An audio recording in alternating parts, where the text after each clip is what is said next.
just stop. Here's Ross, the host with today's dose of common sense.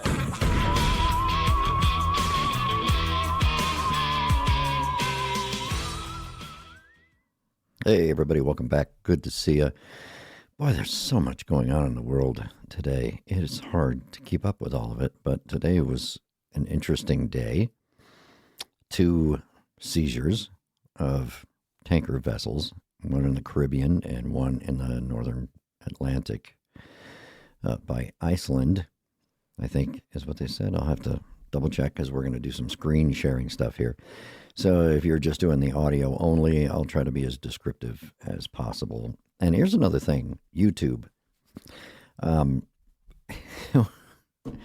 Okay, I upload through Spreaker, and it's a pretty good service. I mean, I haven't had any complaints about it as far as, how easy it is.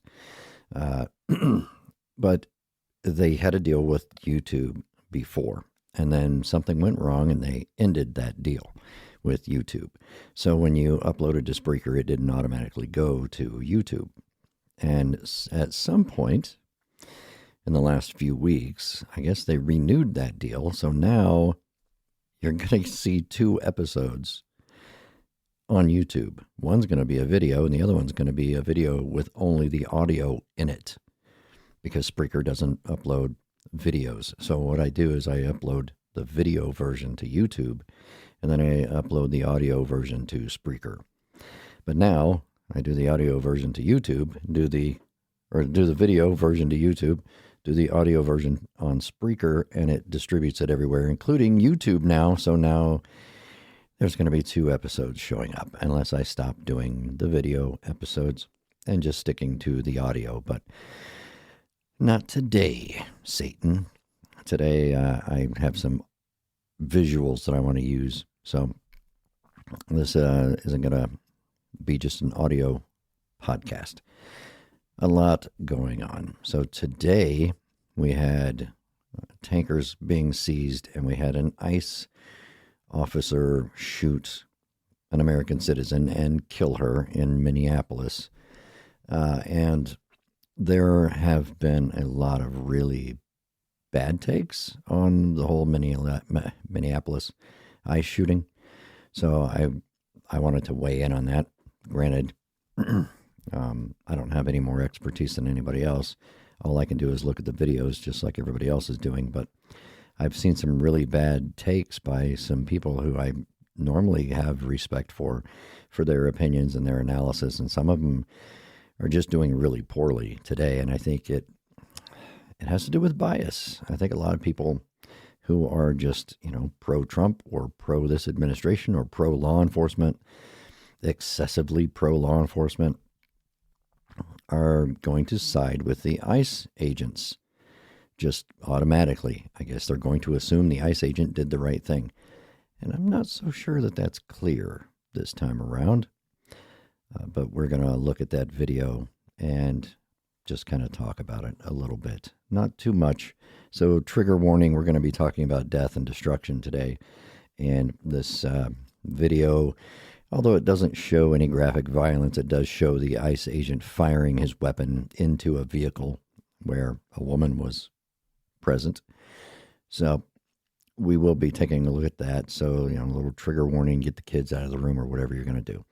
So, but we have several videos out there, and I think this is Joe Scarborough. Can't even say I'm a fan, but what I do know is that this is probably the best video, and so we will go to the screen share, and that's going to be me, a little tiny face down in the corner, but you can see in the center of your screen that what you have is one ICE agent grabbing the car door. The window is down. It's either rolled down or got busted. I don't know which, but the first video I watched starts several seconds before this, and I didn't see anybody break the window. So it kind of just looks like the window has been rolled down, like she was maybe talking to these guys. And for some reason, this guy runs over to her car door. Nobody else is approaching the vehicle. This guy runs over to the car door and tries to open it. Well, she starts to back up, and then she moves forward and starts turning to the right, like she's just trying to go down the street in the traffic lane. My understanding of this, based on eyewitness reports, is that there's like a parking lane on that street, and then there's a driving lane. And she was in the middle, almost like she was kind of stuck there. And at one point, they acted like she was trying to wave somebody by, like maybe she thought one of the ICE vehicles was just another driver. But that vehicle stopped, and she started to move. So I don't know what transpired right before that. It's all kind of vague, so hopefully there will be more video that comes out. But this guy grabs the door handle, it doesn't open, and she starts backing up and starts trying to drive away.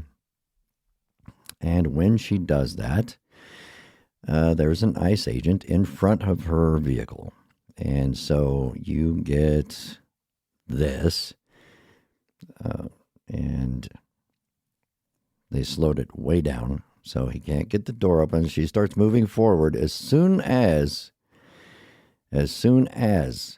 she starts moving forward, the ICE agent in front draws his weapon, and he puts a hand on the hood of the car and is at the corner of the vehicle when he fires one shot into the windshield and then fires two more shots into the window, into the open window. And I don't know if you're hearing that audio or not. There's people screaming in the audio, and when they turned it down, way down, they left the audio in there. So hopefully, I don't think I have desktop audio active right now, so hopefully you're not hearing it like I was. So here it is again. This is just the shooting part. She's backing up. The door doesn't open. He's acting like he's reaching in, like he's going to try to unlock the door or something. She moves forward. The other officer draws his weapon. It's basically a contact shot on the windshield, it looks like. Like he was at the corner of the left front quarter panel, like when she drove past. It may have nudged him, because there's another angle that we're going to look at that looks like it may have nicked him, like on one of his legs or something. But that was basically right against the windshield in front of the driver, but he was off to the side when he pulled that trigger. And so it's from this angle, it doesn't look as convincing, but something happened to the officer because he's losing his footing there. And I think the car may have clipped him on the knee or something. So there is another video. Let's see if we can get to that one. There's another video here, and it's really hard to see, but you can see that it looked like the officer gets pushed by the car. So if you're watching, it's behind this silver SUV. I think this silver SUV is another ICE vehicle. So I don't know if I can get this any bigger. Can I? What's that gonna look like? I don't think you can see it if I do that, because this is all silly. Let me see if I can expand it a little bit. Maybe can get a little better video, at least zoomed in a little bit. So we're going to play this one, and you can see the car comes out from behind this other SUV, and this officer, I don't really have a laser pointer or anything, but he's basically looks like he's on the other side of this silver SUV. And then when she moves forward, it looks like he has his hand on the hood of her car, and it pushes him out of the way. So it looks like he's got his hand on it, and when she drives forward, it pushes him. She's not driving into him directly. She's turning, and he was just leaning against the vehicle, and it looked like, it shoved him out of the way at a minimum. It may have clipped him on his left knee and caused him to lose some of his balance or something. But the first time he pulls the trigger, He is about right there. So it's virtually his pistol is virtually in contact with the windshield, which means he was on the side of the car when he fired. He wasn't in front of it. So I see a lot of. For those of you watching the video, this is the woman who was killed. Her name is Renee Good. She was 37 years old. And as far as people know at this point, she wasn't involved in any of the protests that were going on. She probably just somehow got stuck in the traffic jam that was happening. And so I don't know. Is it a clean shoot or not? I think all of your people who side with law enforcement all the time, they're like, the cops are always right. And it's okay if they beat people with nightsticks and shoot them occasionally if they're unarmed and they aren't resisting, or if they choke them to death. They're going to say it's a clean shoot. They're going to say it's good. People who have spent time in law enforcement and have gone through proper training and know what the laws and the rules are for escalation of force and use of force and the force continuum and all that other stuff, maybe not so much. And my understanding is that there are certain rules that the feds have about firing into a vehicle that's trying to flee. And they're not supposed to, unless that person poses an immediate danger to officers or the public. So it's all kind of up in the air right now. I know the guy walked away, and this is another thing that I find strange.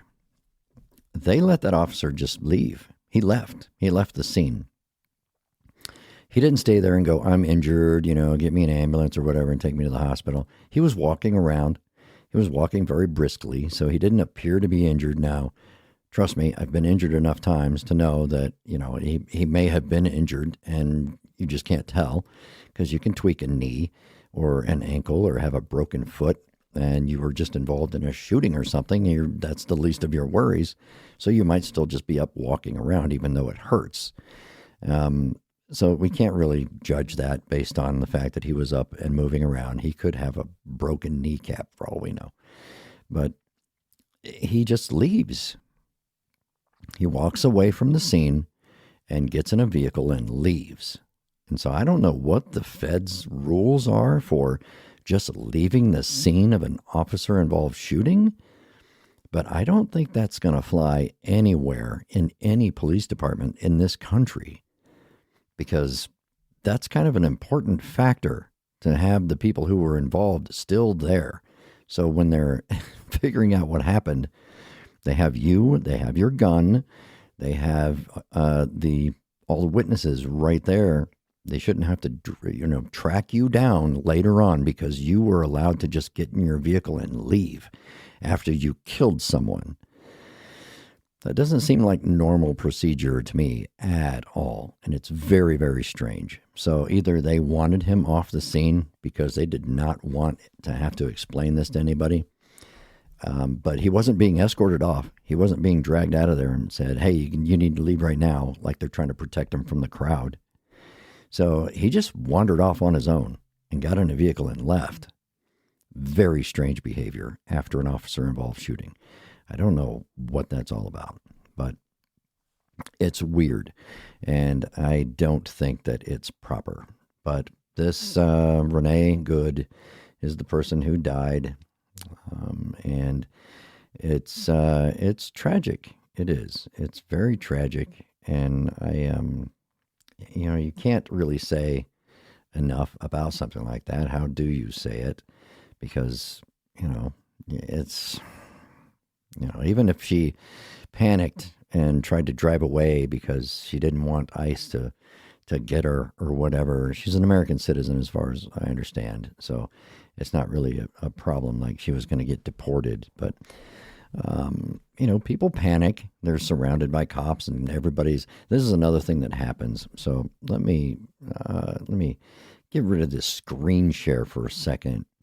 I see this a lot on videos and stuff, and especially in the last I don't know, quite a few years, is you'll have several officers around and they're all giving people conflicting commands.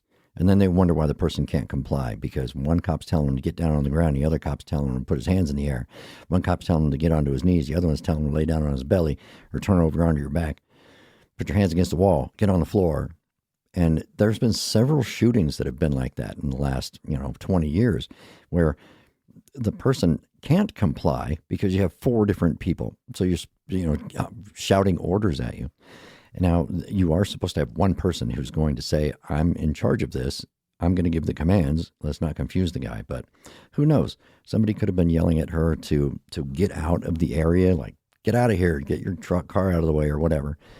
Or they could have been saying, hey, get out of the vehicle. And she didn't want to. She may have gotten scared and wanted to drive away. Who knows what was going on in her mind when it happened. But a justified shooting, that I think is a stretch. So, but again, I think it's going to go right down that line. Well, all the people who, just cops can do no wrong are going to side with the law enforcement officer.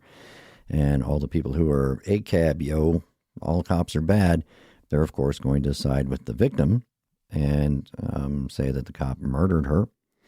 And then you're going to have people in the middle who might have some actual analysis going on who are going to say, this is a very gray area, because could that cop have believed that his life was in danger because he thought this woman was trying to run him over? Probably. You could probably say that. But is his training and his rules and regulations of his department, under those rules and regulations, did he follow the proper procedure and shoot the person behind the wheel? We don't know yet. So I don't know if I can look up the actual procedures, how they get trained, but I don't know. I went through a federal law enforcement academy years and years and years ago, and I don't think they ever mentioned a scenario like this, and the person's trying to run you over. So I can't say how the feds might train people now. I don't really know. But I know that these types of things happen fairly often, and most of the time the cops don't shoot you. If you're just trying to get away, most of the time the cops don't pull a gun and just murder you on the side of the road. They get out of your way, and then they chase you in their vehicle. And so I'm not sure where I land on this one. This one's a little gray. It's a lot gray. It's very strange. So I'm going to leave that one up to the experts and see what they decide, but I don't know if we're going to ever get an actual appropriate answer to that. I doubt anything is going to happen to that cop. I don't know why I'm showing commercials on here. I don't know if anything will happen to him, whether he was right or wrong, because there are a lot of times when cops do the wrong things and there's no punishment for them anyway. And it happens over and over again. Sometimes people will be punished. They'll be arrested and charged with crimes, especially when there's a death involved and things like that. They'll lose their jobs. They'll get fired. They'll get blackballed. They'll lose their commission or whatever. But there have been incidents close to home here where law enforcement officers have been involved in shootings that were not justified shootings. And that was the determination was, no, it wasn't justified, but we have to look at it from the officer's perspective and blah, blah, blah. And the person walks away. Nothing happens. And the person, for the most part, in situations like that, the person's going to just walk away and go find a different department to work in, because you're probably not even going to get fired, but you don't want to stay in the same community after something like that. For the most part, I would think. So that happens. Like, even when the cop does the wrong thing and someone gets killed, most often nothing happens to anybody.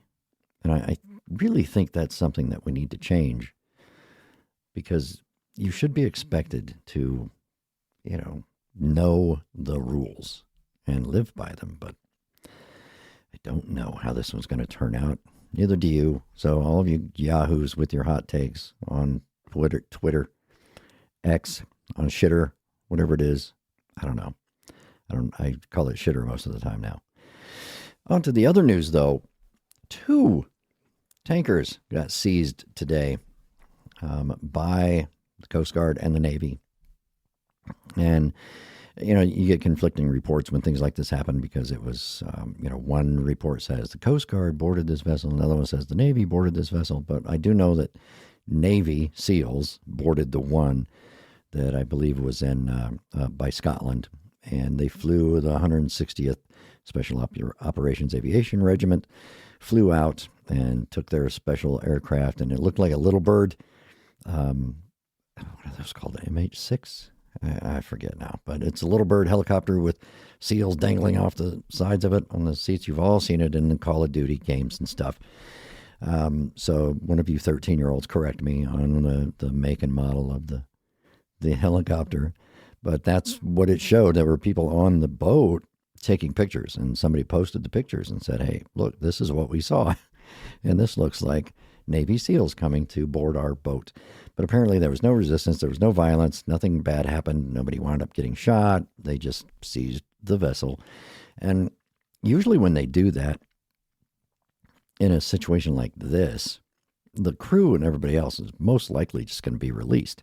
There might be some Russians on that boat too. So because they temporarily flagged it as Russian, and which is wrong because that was not it changed flags as it was going along, and apparently you can't do that under maritime law. I don't know, but I'm sure we'll just let the Russian people go, and whoever the crew of the ship, somebody's got to operate that ship and get it to the port where we want it to go. So that crew will probably stay on board and operate the ship until it gets where we want it to go, and then they'll be sent home too.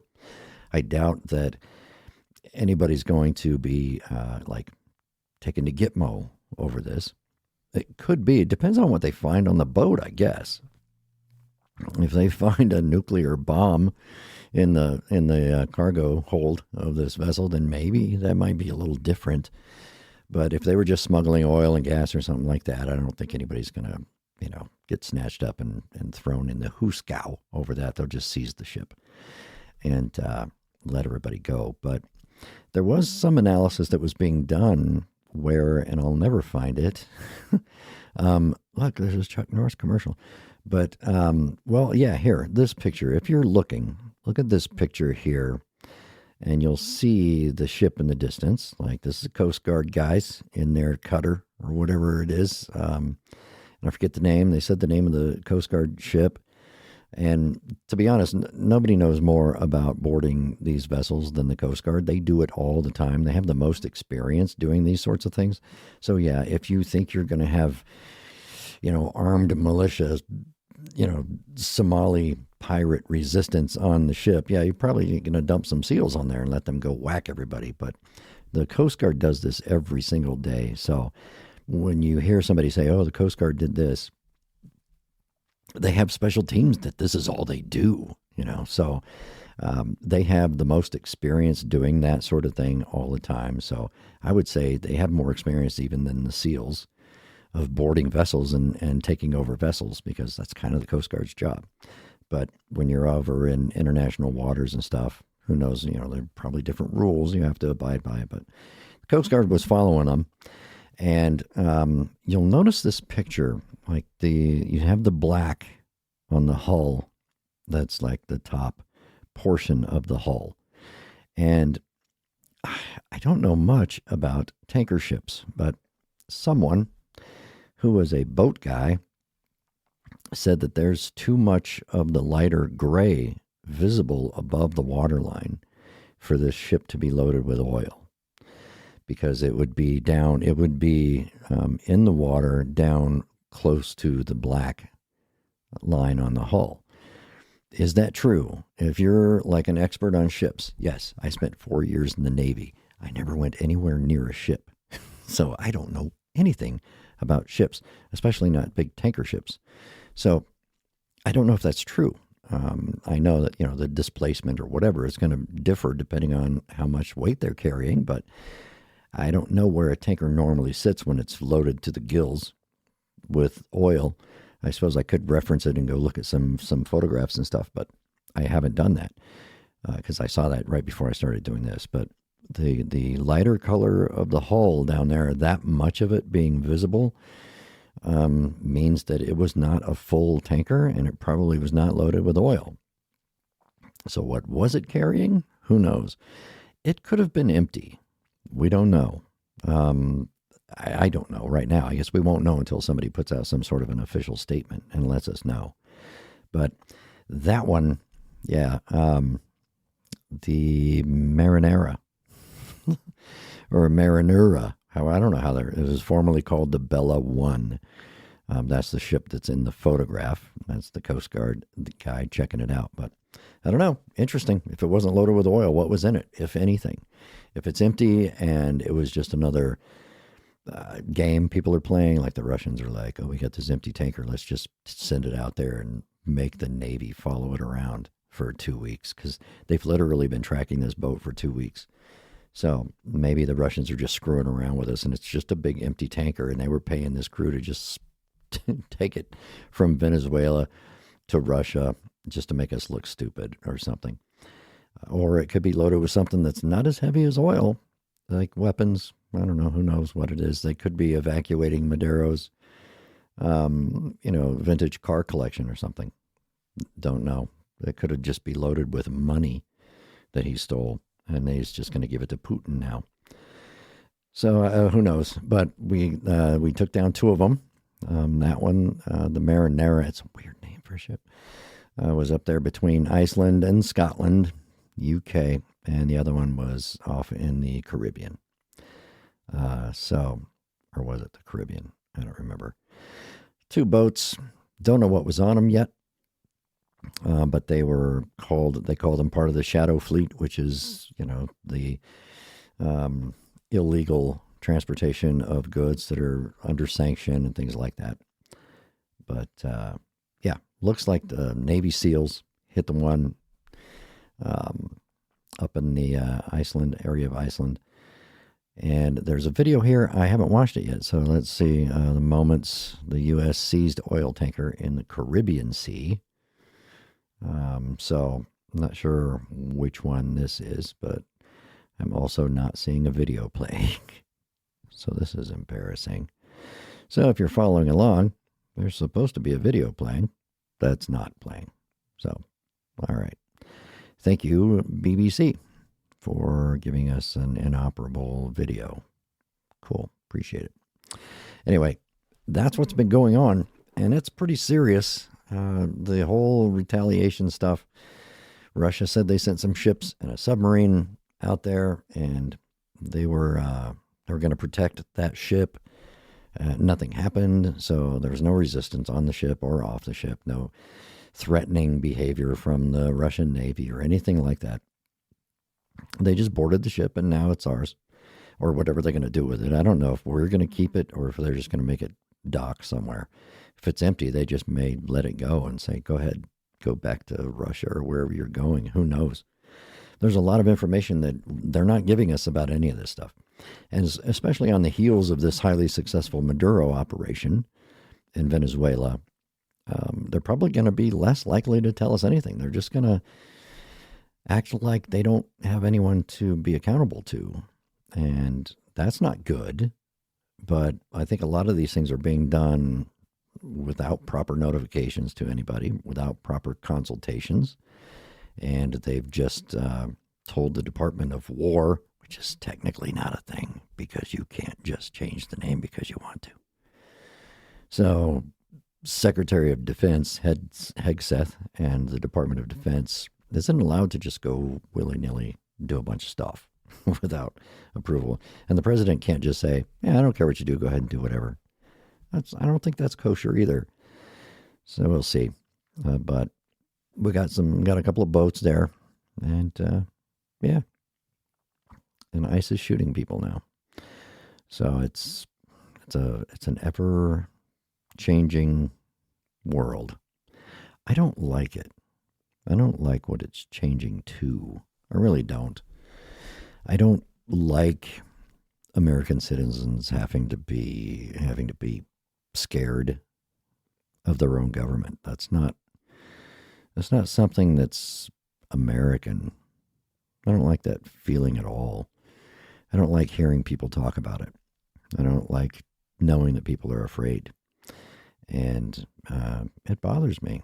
It really does. I don't know what's going to come of all of it.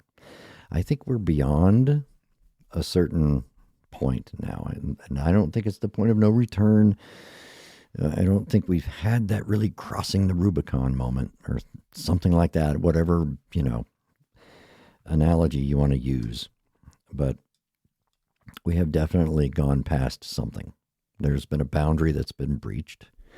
And some of it I don't think we can pull back. So some of it is just going to be the ugly reality that we face all the time now because we allowed it to happen. And when you allow something to happen, it becomes normal eventually because no one put a stop to it. So I don't know what things are going to look like 10 years from now, 20 years from now. And, well, like I say, keep your head on a swivel and keep your powder dry because we don't know. Who knows what's going to happen? But anyway, be safe. Don't sell illegal Venezuelan oil and don't try to run over ICE officers, even if they're poorly trained and trigger happy. And take care of yourselves, take care of each other. And I don't know. I don't know what else to say. Be safe out there and, hug your kids, hug your family. Tell them you love them and be a good person. Be a good person this year. That's your goal for 2026 is be a good fucking person. You maniacs. I'm going to try to do the same thing. See you next time. Thanks for listening to this episode of Really? Just Stop with your host, Ross. Make sure to like and subscribe on your favorite podcast platform so that you never miss a dose of some common sense.